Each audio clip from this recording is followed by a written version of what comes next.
Do you know that women? Do I want to tell you this? I don't want to. I don't want to alarm you. You do want to tell me. Okay, You I'm want gonna to tell tell you. me. So, do you know that typically women who are married or with somebody, they're typically the ones who die before their partner. Women die first. Oh, I absolutely believe it. Do you know single women live longer than married women? And why is that? Did you find out why that was? Yeah.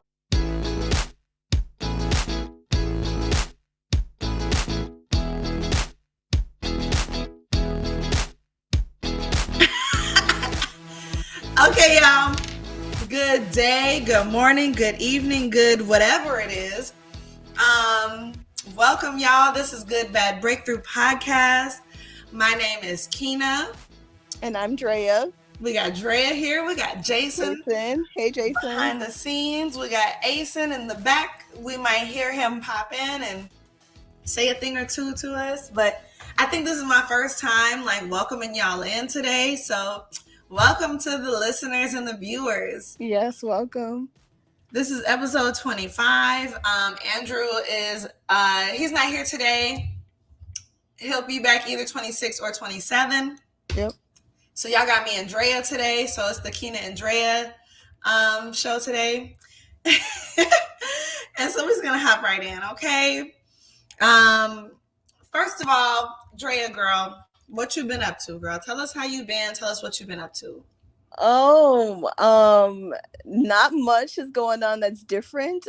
Just working like crazy, recruiting as usual. I just enrolled back in school. I'm like, I don't know, not even 10 credits away from getting my degree in education. So, for those of you that know me, I took a long break from of school. So I'll start back up this fall. And then we are 4 pages away from publishing the children's book that should be dropping in a month or two. So I'm really excited. It's just a lot going on, and I just can't wait for everything to slowly unfold. That's amazing. Yeah. Congratulations, girl. I Thank love you. that. Thank you. Thank you. What about you? What have you been up to? I've been a busy bee myself. Let me see here. So just yesterday, I was on a tour stop for Infamous Mothers. They're doing their Nothing's Wasted tour. And so they definitely have tour dates still up and coming. So definitely to the listeners and the viewers, if you can, please take a time, pick pick at least one of the tour dates and check out their tour. They're touring across the country. I think it's like 75 different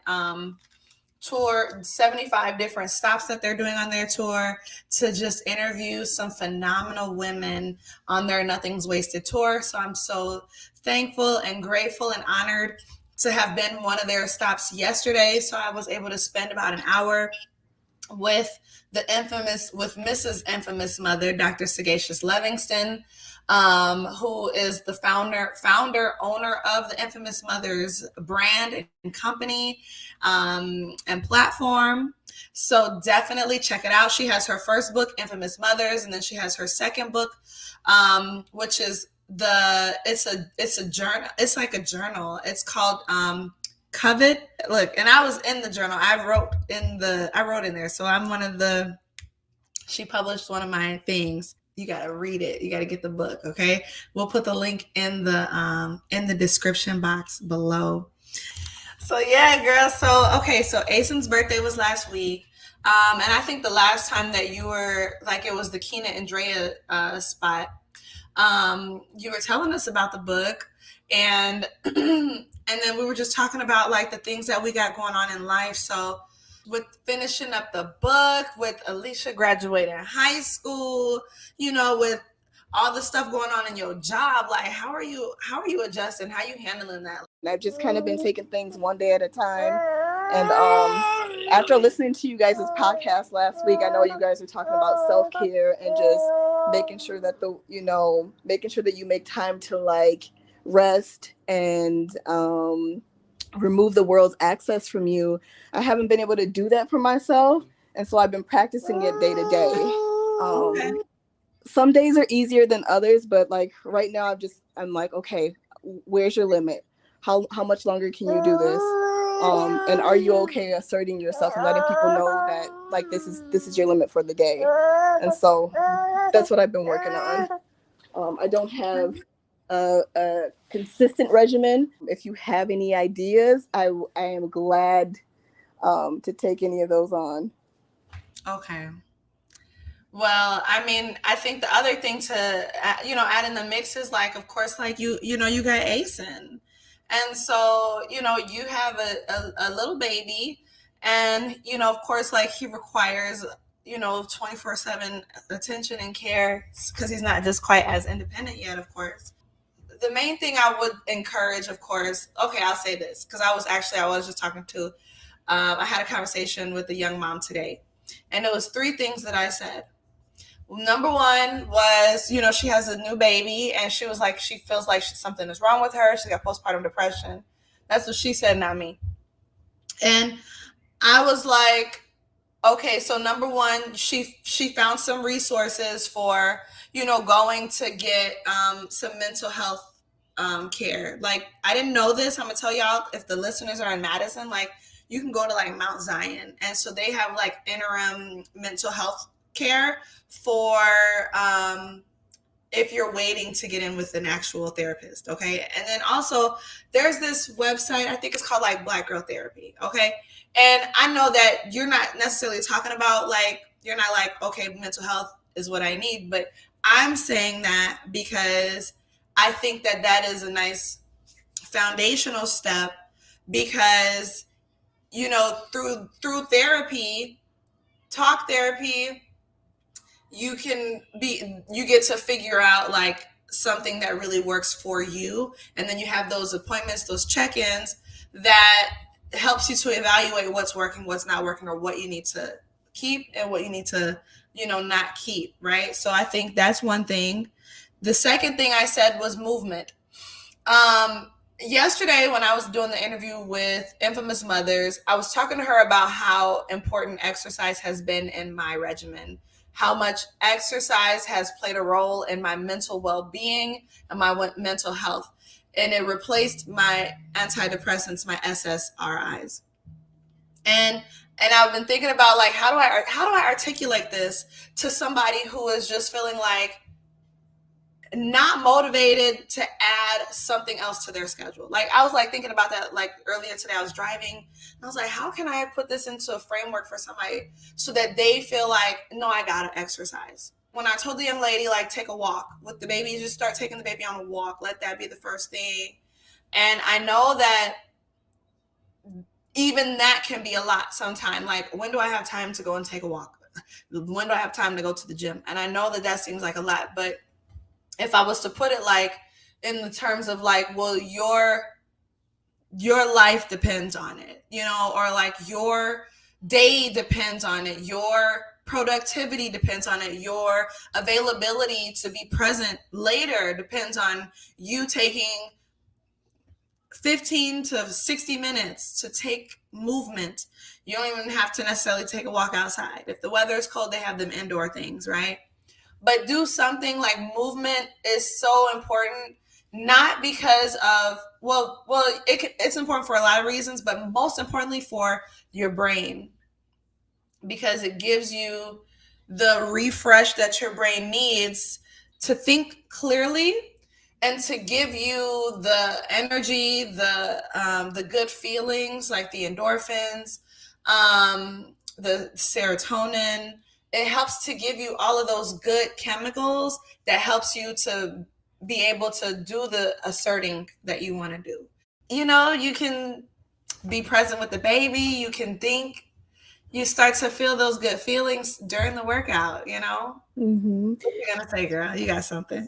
Yes. So I'm laughing. Not necessarily laughing, but I'm smiling to myself because I was just talking to Andrew about going to see a therapist, and not necessarily because I'm having a mental health issue, but like I remember that years ago when I was going to a therapist, I literally had my therapist in place to help me process the things that I didn't know how to put out into the universe, like the things that I didn't know how to organize, or just just put out there for me to start working on.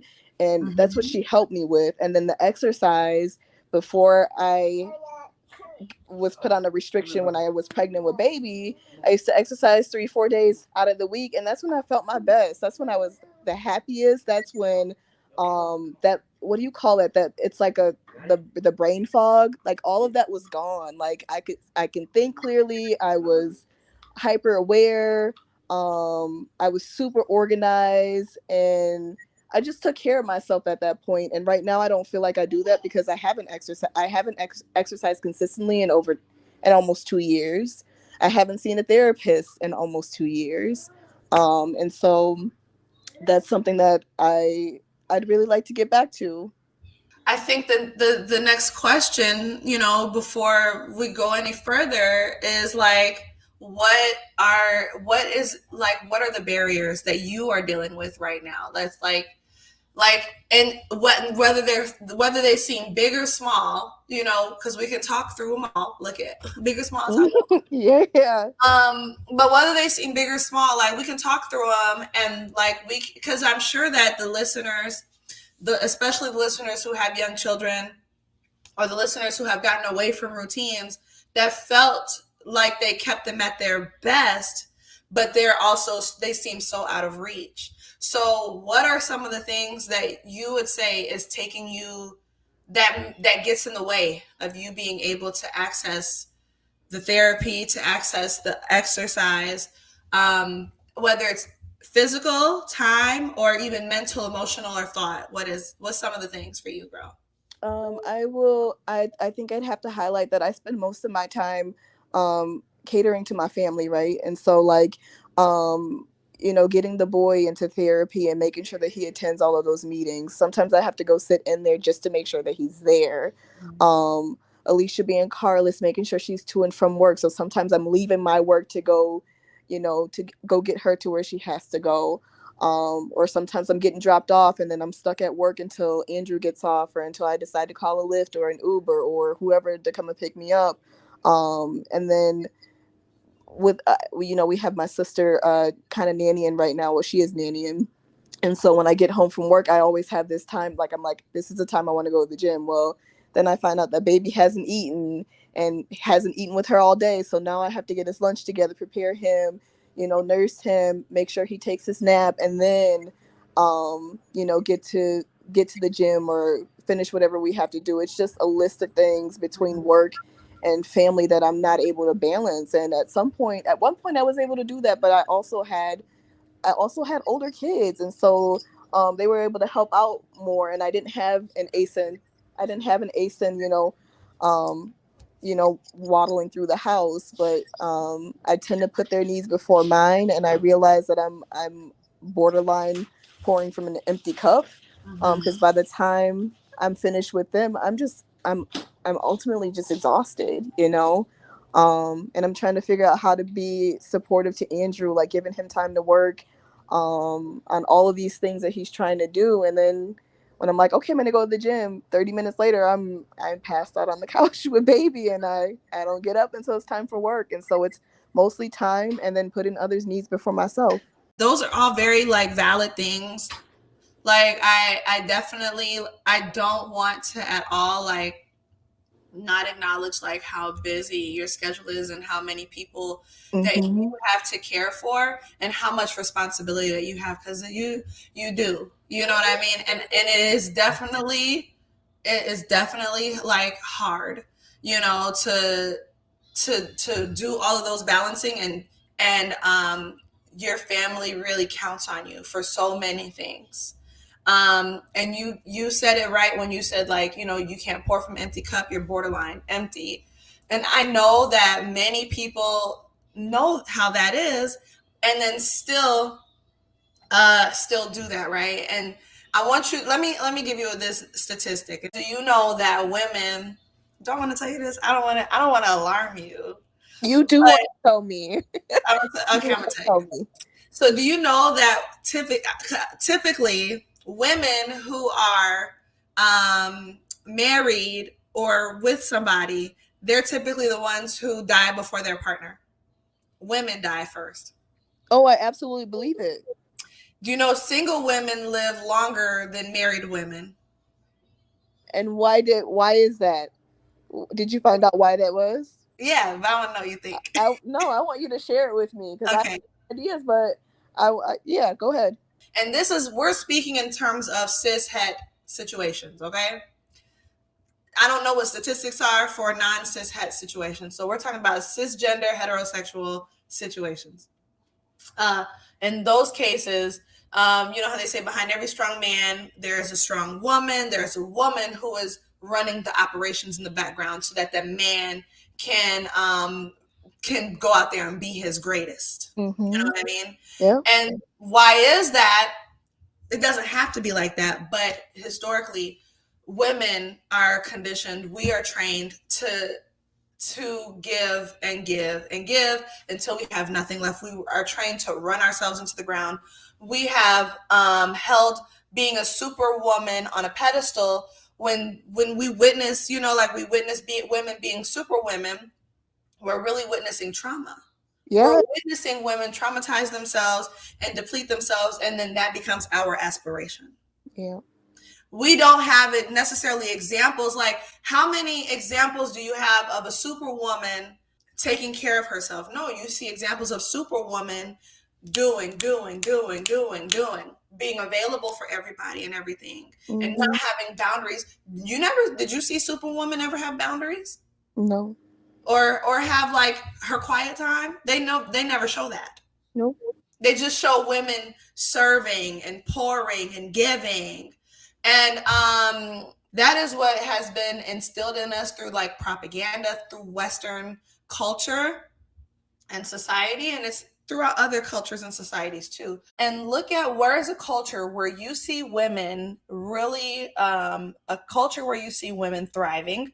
I bet you a couple of things. I bet you they sleep. I bet you they have their personal time, and I bet you they have their time to do things that they love, like they're grounded in their purpose, and that's what's grounding them. And then they probably, and this is me speculating, but we can do the research. But I bet you that they have boundaries. They take care of a lot of people, but they also have their boundaries around their time, their space, their body, their energy, all of those things. And that's probably what makes them such a powerful, thriving community. We got to reshape the way that we got to reshape the way that we hold what a powerful, successful woman looks like in our psyche. I agree with that. I was just telling my one of my employees, like, and I didn't necessarily cry to her, but she knew, like, when I came in today, I was like, I don't know that I want to be a soup. I don't want to wear my cape today. Like, today is the day I choose to like take it off. It's so hard to be like superhuman, super mom, super girlfriend, super like all of those things. I'm sorry, I'm emotional all over again because I don't know how to. It's like I feel like if I don't do these things with my family or with my employees or with friends, which is mostly just setting boundaries and sticking to the boundaries, right?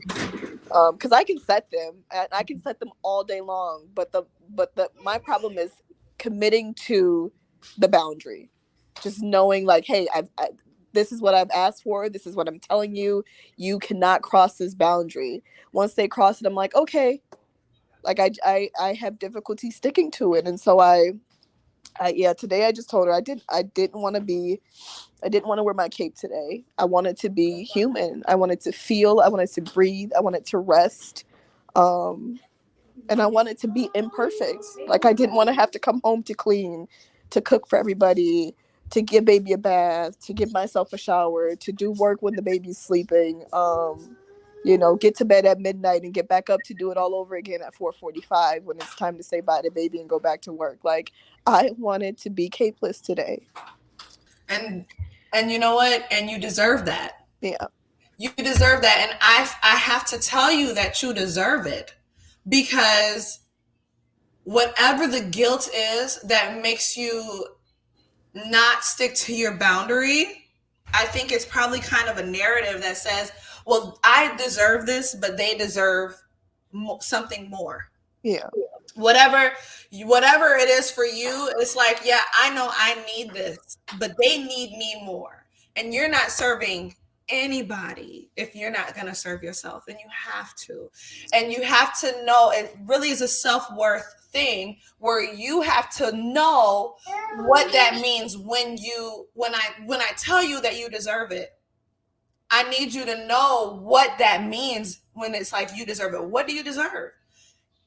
You deserve you deserve time, you deserve health, you deserve energy, you deserve peace, you deserve wellness, you deserve time to not have to make every decision, you deserve to be left alone sometimes. You deserve all the things like that you were talking about, to take a shower. You deserve a shower. You deserve to not have to clean. I receive all of that. Because it's the guilt, right? Like, it's the guilt. Like, that's what it comes down to. And no other woman on earth really has the level of guilt that a Black woman carries. We have so much guilt because of the way we was raised and trained. You got to be this many times stronger. You got to work this much harder in order to have access to the things that you want to have in life, in order to be treated the way you want to be treated in life. And that has gotten us through so much in life, being raised in that way. And yes, it has been true. And also, we can figure out another way to achieve those things. We can imagine a different narrative for ourselves where we're not killing ourselves in order to achieve those things. And so the other part is that how you get to these three things. Okay, because the first thing I said was therapy. The second thing was movement, exercise. The third thing is being grounded in something that you just simply enjoy. Because doing something that you enjoy helps you to remember who you are. Because having a little baby, and mothering and parenting and being all of these things to all these people, so often do we lose track of who we are. And guess what? Now we're lost. We're not grounded or rooted in anything besides being these identities that we have in proximity to other people. But what about your identity that you have to yourself? Yes. I even shared with Andrew yesterday. I was like, babe, I feel like I'm losing myself in all of these things, and I don't know how to bring myself back. I'm more than just Alicia, Anthony, and Asen's mom. I'm more than just a supervisor of these 35 people. I'm more than a fiance to Andrew. Like, I'm so much more than that, but I don't know what it is at this moment. And I keep telling myself that we lose ourselves when we find ourselves over and over and over again to become a better version of ourselves. And I feel like I go through this process every 3 to 4 years, and it's about that time. But I'm like, I don't want to be lost and then and not know what it is I'm supposed to be doing. Like, I've been doing so much right now. I'm like, is this the right thing? Can I put this down for a little bit and start on something new? Do I finish this? Do I completely stop this? Like, what am I supposed to be doing outside of being a fiance, supervisor, mom, and that's it? Let me say this. You want to have a life that you feel purposeful in, and a life that you don't need to take a break from, And so it's like, I know that telling you like, hey girl, like, you got to do these three things. These three things are like, your life depends on them, and it does, because I don't want you to get lost. Like, I don't want you to get lost. And what happens when you get lost is that's how depression happens, because you don't know who you are. You don't know who your identity is. And so then it's just like, you just become like suppressed into a little shell, and you're so much more than those titles that you gave yourself. But you got to do things that you enjoy, things that you love, and you have to sleep. And I know that's hard too. but being more than those things and figuring out what it is so important. And, getting lost along the way happens if you're not intentional about the life that you're living. So even if you try to start figuring out these things by saying, what is the life that I want to live? How can I visualize and imagine it? Even if you don't even know how to get that life, even if you're like, this is so outrageous and audacious and unfathomable, still imagine that life so that you can start to attract that life to you. But you have to have the vision for it so that you can tell, oh, I'm getting off track, I'm getting lost. So I did that yesterday, and this is going to be very quick. I did that yesterday. I wrote down the things that I've been doing and the things that I see myself doing, or the things that I think I'm supposed to be doing. And I think for the most part, that's a start to me. Like I was happy with that. I was able to be like, okay, like this gives me something to work towards. Exercise is already on that list, but I think that that's what I'm going to move towards for the next. I'm going to work towards for the next 2 to 4 weeks to a month, just so I can get the therapy started and then start somewhere with exercise. I go outside for walks with babies, but I really want to get to the gym and dance because that's what I like to do. And I like to run on the treadmill. That's what I like to do. I like to run outside. And so just highlighting some of the things that I want to be doing and start somewhere. Yeah. Anywhere. And don't make it complicated. Don't, because one of the things that we can do is we can make everything very complicated. Okay, I got to get this right outfit. I got to get the shoes. Let me make sure that I got to have a whole plan for what my workout is going to look like today. Nope, don't do any of that. Just get to the gym if that's where you want to be, or just get to the car or to the path or wherever you're going to just get there. And you don't have to have it. Don't even, and I'm going to challenge you to not have a plan for what happens next, okay? Because the only thing you got to do is get there. Okay. Don't have a plan because that's too much right now. Because the only thing you got to do. And so when you were telling me about your schedule, I don't want to ask you to wake up any earlier, but I want to ask you if you can stay at work a little later. Not to work, but can you stay at work a little later to do some exercise? Like, what part of your routine can you piggyback your workout onto? I can actually stay later because they gave us access to the gym now. So if I stay later, especially on the days that Andrew has baby, even if it's just for an hour, I think that would bring me joy to be in the gym, not having to worry about coming home, and just exercise for an hour. Because especially if you're getting dropped off, because Alicia has the car or something like that, you got to wait for a ride anyway. Because that's what I was thinking. That might be an option, right? So that means that you take your shoes to work, you leave your shoes at work, so that no matter what you're wearing, you feel equipped to do your workout. Have your gym shoes there. And if there is ever a day that you don't have your shoes, I'm going to challenge you to still work out anyway without your shoes. Ooh, okay. Just getting ahead of it, I'm going to challenge you to just still get your workout in without your shoes, because that day it will probably happen. Okay. It might happen. I don't know. It's happened. We'll see. We'll see where it goes. Yeah. But definitely do the therapy thing. I'm so glad that you already have that in the works. And I'm glad that staying at work a little bit longer is an option for you to be able to achieve that. I'm going to ask you on the show next week. I'm going to be like, hey, girl, how did your workout go? Because you starting when? When you starting your staying at work for the gym? Well, tomorrow is Friday. I could actually start tomorrow. Please do. Please do. And then lastly, continue that journaling so that you can figure out, so that you can get more closer to what that purpose is for you.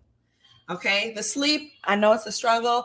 I'm not even going to press you about it, but just know that is the other important thing, that because your amazing day starts the night before with getting some rest. Ooh, I like that. Yeah. I like that. I appreciate you so much. You're welcome. I appreciate you too, girl. Yeah. I appreciate you. And I appreciate this time that we had on the show to be able to even have this vulnerable conversation. Thank you for being vulnerable like that. Thank you for getting the space, because it's been a while since we've been able to talk about any of this with each other. So yes, thank you for creating the space to allow me to do that. Yes. And I think that so many people are going to resonate like with your schedule and with your lifestyle and with your obstacles. So I just appreciate all of that, girl. So we're going to wrap it up. Y'all can find us on YouTube, Facebook, Instagram, Spotify, Apple Podcasts, iHeartRadio, Google Podcasts, Amazon Music, Anchor, Pocket Cast, and Audible. I know that was a long list, but I hope one of those popped out to y'all listeners, okay? The show is available. The video version is available on YouTube, and we've been having the video version of it available on Spotify. I'm not sure if we're going to keep putting the video on Spotify, so just know that it may or may not be like that. You can always listen though, y'all. Thank you so much for tuning in. If you know somebody who really might resonate with the message from this episode today, definitely share it with them. Send it to a friend, send it to somebody. Let us know in the comments on the show or on YouTube. Let us know something that really stuck out with you or that helped or lifted you today, okay? Otherwise, y'all, we will see y'all next week. Thank you so much for tuning in to Good Bad Breakthrough Podcast. We'll see y'all next time. Bye, y'all. Thank you.